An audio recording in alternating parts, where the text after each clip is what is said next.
بسم اللہ الرحمن الرحیم۔ شروع اللہ کا نام لے کر جو بڑا مہربان نہایت رحم والا ہے۔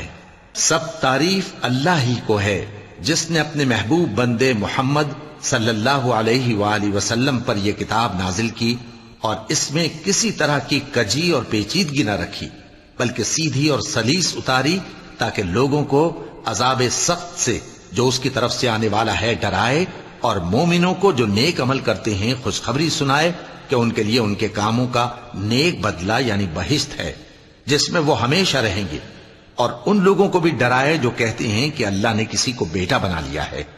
ان کو اس بات کا کچھ بھی علم نہیں اور نہ ان کے باپ دادا ہی کو تھا۔ یہ بڑی سخت بات ہے جو ان کے منہ سے نکلتی ہے، اور کچھ شک نہیں کہ یہ جو کچھ کہتے ہیں محض جھوٹ ہے۔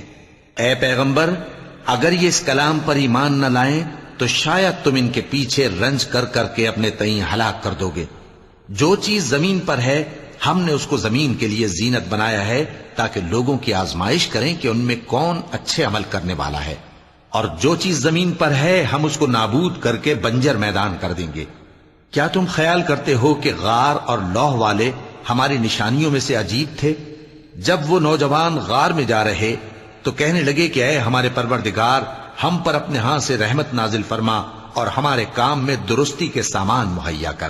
تو ہم نے غار میں کئی سال تک ان کے کانوں پر نیند کا پردہ ڈالے رکھا، یعنی ان کو سلائے رکھا، پھر ان کو جگا اٹھایا تاکہ معلوم کریں کہ جتنی مدت وہ غار میں رہے دونوں جماعتوں میں سے اس کی مقدار کس کو خوب یاد ہے۔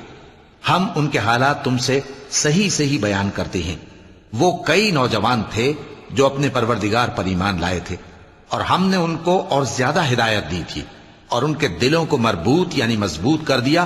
جب وہ اٹھ کھڑے ہوئے تو کہنے لگے کہ ہمارا پروردگار آسمانوں اور زمین کا مالک ہے، ہم اس کے سوا کسی کو معبود سمجھ کر نہ پکاریں گے۔ اگر ایسا کیا تو اس وقت ہم نے بے عقلی کی بات کی۔ ان ہماری قوم کے لوگوں نے اس کے سوا اور معبود بنا رکھے ہیں، بھلا یہ ان کے معبود ہونے پر کوئی کھلی دلیل کیوں نہیں لاتے؟ تو اس سے زیادہ کون ظالم ہے جو اللہ پر جھوٹ باندھے؟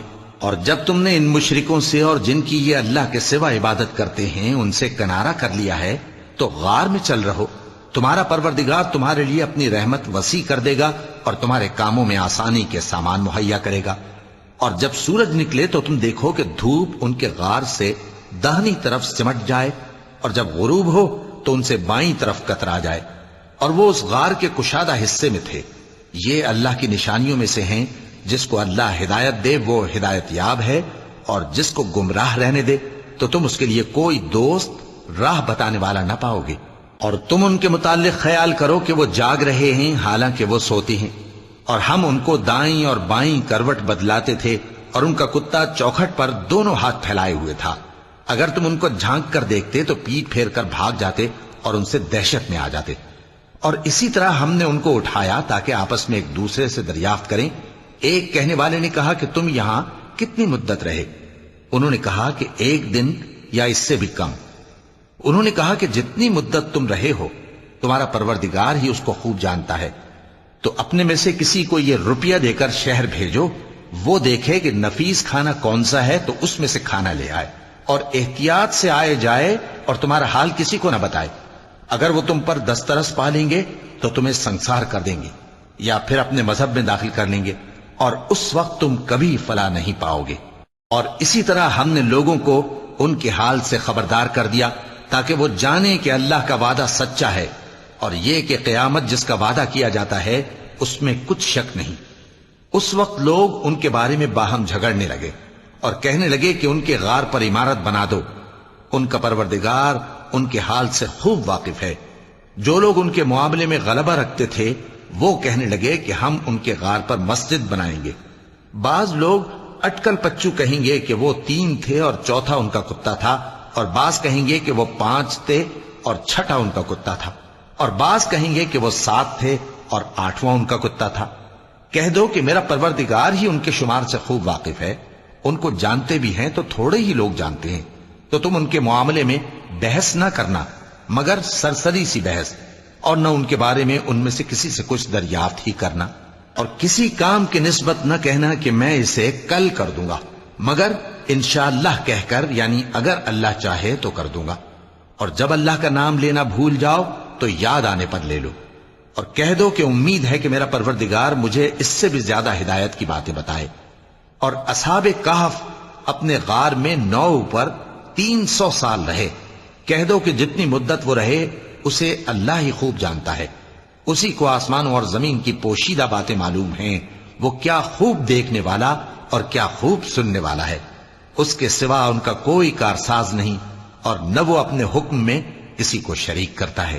اور اپنے پروردگار کی کتاب کو جو تمہارے پاس بھیجی جاتی ہے پڑھتے رہا کرو، اس کی باتوں کو کوئی بدلنے والا نہیں، اور اس کے سوا تم کہیں پناہ بھی نہیں پاؤ گے۔ اور جو لوگ صبح و شام اپنے پروردگار کو پکارتے اور اس کی خوشنودی کے طالب ہیں، ان کے ساتھ صبر کرتے رہو، اور تمہاری نگاہیں ان میں سے گزر کر اور طرف نہ دوڑیں کہ تم دنیاوی زندگی کی رونقوں کے خواستگار ہو جاؤ۔ اور جس شخص کے دل کو ہم نے اپنی یاد سے غافل کر دیا ہے اور وہ اپنی خواہش کی پیروی کرتا ہے اور اس کا کام حد سے بڑھ گیا ہے، اس کا کہا نہ ماننا۔ اور کہہ دو کہ لوگو یہ قرآن تمہارے پروردگار کی طرف سے برحق ہے، تو جو چاہے ایمان لائے اور جو چاہے کافر رہے۔ ہم نے ظالموں کے لیے دوزخ کی آگ تیار کر رکھی ہے جس کی قناتیں ان کو گھیر رہی ہوں گی، اور اگر فریاد کریں گے تو ایسے کھولتے ہوئے پانی سے ان کی داد رسی کی جائے گی جو پگھلے ہوئے تانبے کی طرح گرم ہوگا اور جو ان کے چہروں کو بھون ڈالے گا۔ ان کے پینے کا پانی بھی برا اور آرام گاہ بھی بری۔ اور جو ایمان لائے اور کام بھی نیک کرتے رہے تو ہم نیک کام کرنے والوں کا اجر ضائع نہیں کرتے۔ ایسے لوگوں کے لیے ہمیشہ رہنے کے باغ ہیں جن میں ان کے محلوں کے نیچے نہریں بہ رہی ہیں، ان کو وہاں سونے کے کنگن پہنائے جائیں گے، اور وہ باریک دیبا اور اطلس کے سبز کپڑے پہنا کریں گے، اور تختوں پر تکیے لگا کر بیٹھا کریں گے۔ کیا خوب بدلہ اور کیا خوب آرام گاہ ہے۔ اور ان سے 2 شخصوں کا حال بیان کرو جن میں سے ایک کو ہم نے انگور کے 2 باغ عنایت کیے تھے اور ان کے گردا گرد کھجوروں کے درخت لگا دیے تھے اور ان کے درمیان کھیتی پیدا کر دی تھی۔ دونوں باغ کثرت سے پھل لاتے اور اس کی پیداوار میں کسی طرح کی کمی نہ ہوتی، اور دونوں میں ہم نے ایک نہر بھی جاری کر رکھی تھی، اور اس طرح اس شخص کو ان کی پیداوار ملتی رہتی تھی۔ تو ایک دن جبکہ وہ اپنے دوست سے باتیں کر رہا تھا، کہنے لگا کہ میں تم سے مال و دولت میں بھی زیادہ ہوں اور جتھے اور جماعت کے لحاظ سے بھی زیادہ عزت والا ہوں، اور ایسی شیخیوں سے اپنے حق میں ظلم کرتا ہوا اپنے باغ میں داخل ہوا۔ کہنے لگا کہ میں نہیں خیال کرتا کہ یہ باغ کبھی تباہ ہو، اور نہ خیال کرتا ہوں کہ قیامت برپا ہو، اور اگر میں اپنے پروردگار کی طرف لوٹایا بھی جاؤں تو وہاں ضرور اس سے اچھی جگہ پاؤں گا۔ تو اس کا دوست جو اس سے گفتگو کر رہا تھا کہنے لگا کہ کیا تم اس ذات سے کفر کرتے ہو جس نے تم کو مٹی سے پیدا کیا، پھر نطفے سے، پھر تمہیں پورا آدمی بنایا؟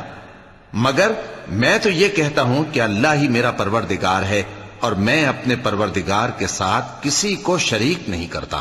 اور جب تم اپنے باغ میں داخل ہوئے تو تم نے ماشاء اللہ لا قوت الا باللہ کیوں نہ کہا؟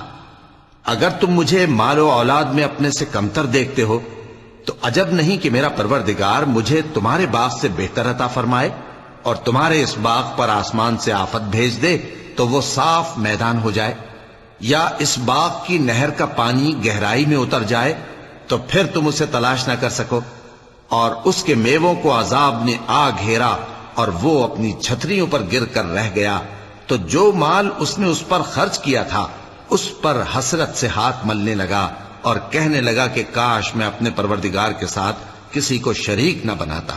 اس وقت اللہ کے سوا کوئی جماعت اس کی مددگار نہ ہوئی اور نہ وہ بدلہ لے سکا۔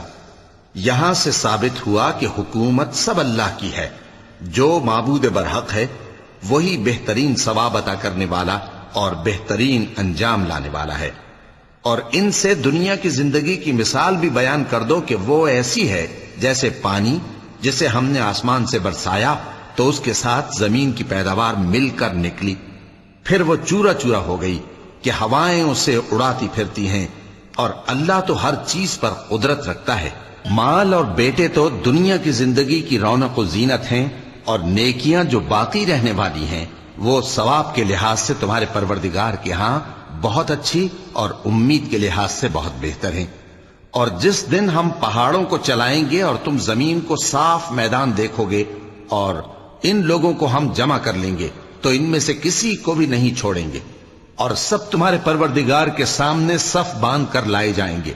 تو ہم ان سے کہیں گے کہ جس طرح ہم نے تم کو پہلی بار پیدا کیا تھا اسی طرح آج تم ہمارے سامنے آئے، لیکن تم نے تو یہ خیال کر رکھا تھا کہ ہم نے تمہارے لیے قیامت کا کوئی وقت مقرر ہی نہیں کیا، اور اعمال کی کتاب کھول کر رکھی جائے گی تو تم گناہگاروں کو دیکھو گے کہ جو کچھ اس میں لکھا ہوگا اس سے ڈر رہے ہوں گے، اور کہیں گے ہائے شامت، یہ کیسی کتاب ہے کہ نہ چھوٹی بات کو چھوڑتی ہے نہ بڑی کو، کوئی بات بھی نہیں مگر اسے لکھ رکھا ہے، اور جو جو عمل کیے ہوں گے سب کو حاضر پائیں گے، اور تمہارا پروردگار کسی پر ظلم نہیں کرے گا۔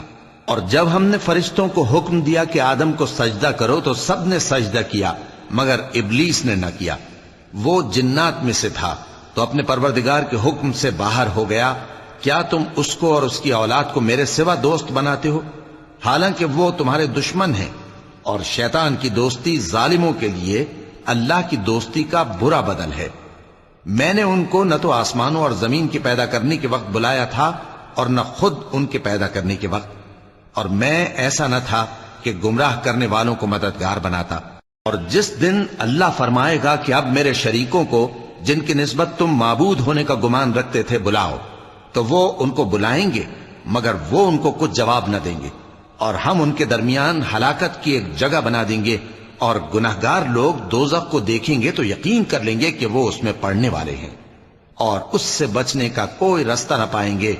اور ہم نے اس قرآن میں لوگوں کے سمجھانے کے لیے طرح طرح کی مثالیں بیان فرمائی ہیں، لیکن انسان سب چیزوں سے بڑھ کر جھگڑالو ہے۔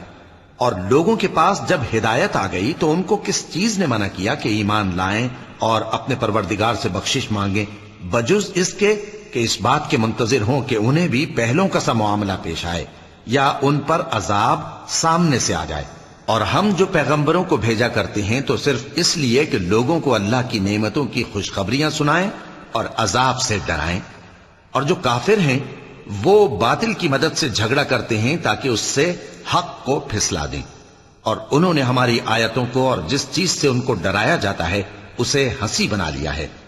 اور اس سے بڑھ کر ظالم کون، جس کو اس کے پروردگار کی آیات کے ذریعے سمجھایا گیا تو اس نے ان سے منہ پھیر لیا، اور جو اعمال وہ آگے کر چکا اس کو بھول گیا۔ ہم نے ان کے دلوں پر پردے ڈال دیے کہ اسے سمجھ نہ سکیں، اور کانوں میں ثقل پیدا کر دیا ہے کہ سن نہ سکیں، اور اگر تم ان کو رستے کی طرف بلاؤ تو کبھی رستے پر نہ آئیں گے، اور تمہارا پروردگار بخشنے والا صاحب رحمت ہے۔ اگر وہ ان کے کرتوتوں پر ان کو پکڑنے لگے تو ان پر جھٹ عذاب بھیج دے، مگر ان کے لیے ایک وقت مقرر کر رکھا ہے کہ اس کے عذاب سے کوئی پناہ کی جگہ نہ پائیں گے۔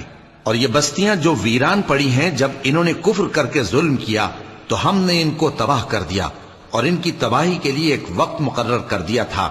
اور جب موسیٰ نے اپنے شاگرد سے کہا کہ جب تک میں دو دریاؤں کے ملنے کی جگہ نہ پہنچ جاؤں ٹلنے کا نہیں، خاص صدیوں چلتا رہوں، پھر جب وہ دونوں ان دریاؤں کے سنگم پر پہنچے تو اپنی مچھلی بھول گئے، پھر اس مچھلی نے دریا میں سرنگ کی طرح اپنا رستہ بنا لیا۔ جب آگے چلے تو موسیٰ نے اپنے شاگرد سے کہا کہ ہمارا کھانا لاؤ، اس سفر سے ہم کو بہت تکان ہو گئی ہے۔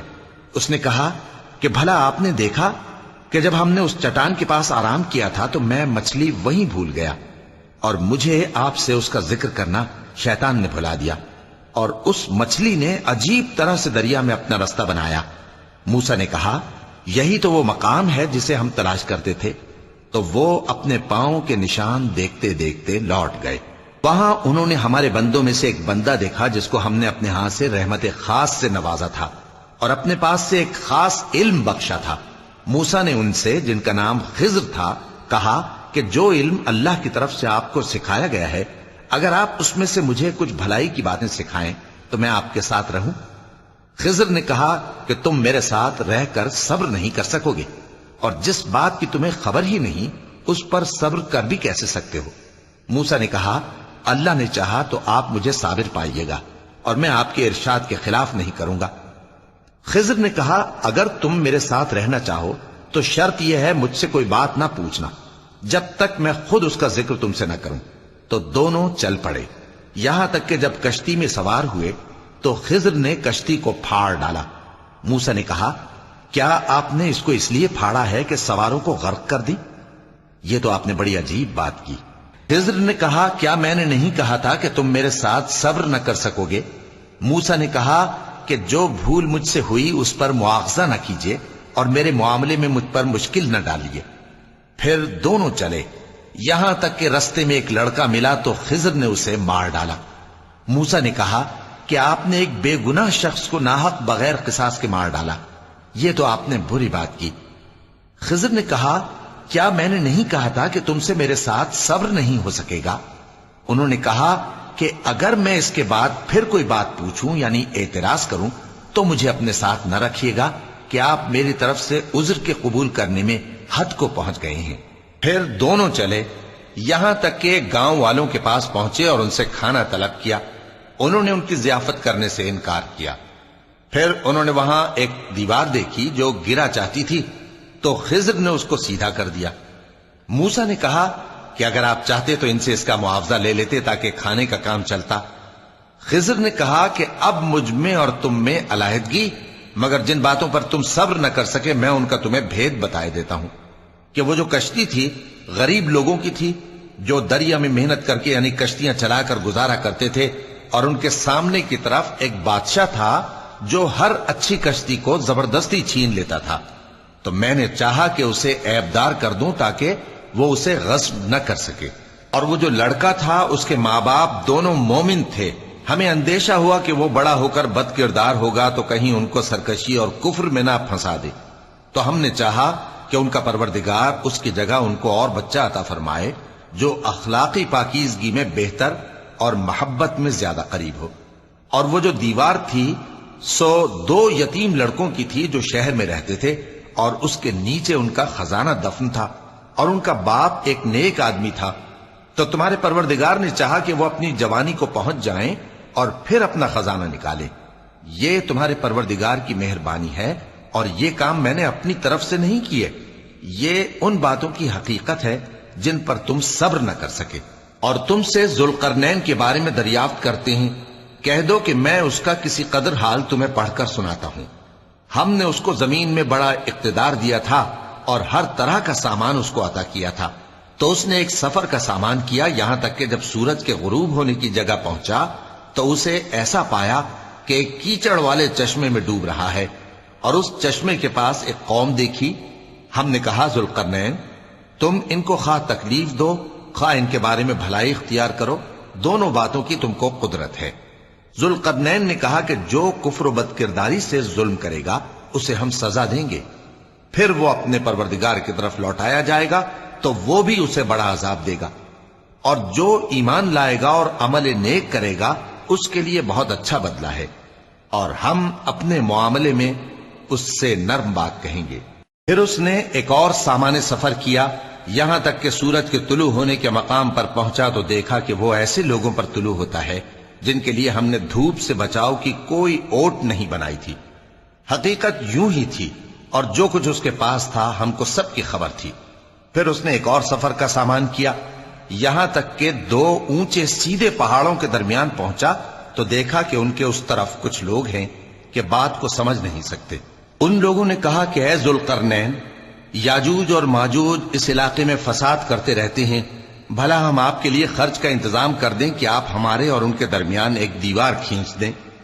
ذوالقرنین نے کہا کہ خرچ کا جو مقدور اللہ نے مجھے بخشا ہے وہ بہت اچھا ہے، تم مجھے قوت بازو سے مدد دو، میں تمہارے اور ان کے درمیان ایک مضبوط رکاوٹ بنا دوں گا۔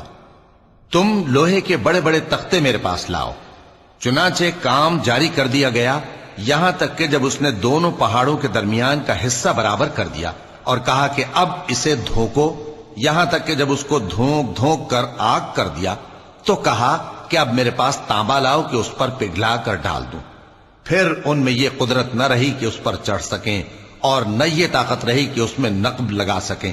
بولا کہ یہ میرے پروردگار کی مہربانی ہے، پھر جب میرے پروردگار کا وعدہ آ پہنچے گا تو اس کو ڈھا کر ہموار کر دے گا، اور میرے پروردگار کا وعدہ سچا ہے۔